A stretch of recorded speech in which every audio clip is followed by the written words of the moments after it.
today I'm going to show you how easy it is to diagnose an air leak on a car. The easiest way to do this is by using a smoke tester. And what we're going to do is introduce smoke into the intake system, and what we're trying to find is, we're trying to find a leak. So what you'll see is you'll see the smoke escaping from somewhere from the intake system. So we'll plumb it in now and see what happens.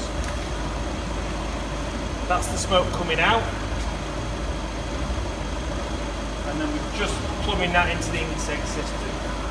Straight away, I've got a massive air leak down the back of the engine. So, you know, within 30 seconds, we found the problem. That's how easy it is using the right equipment.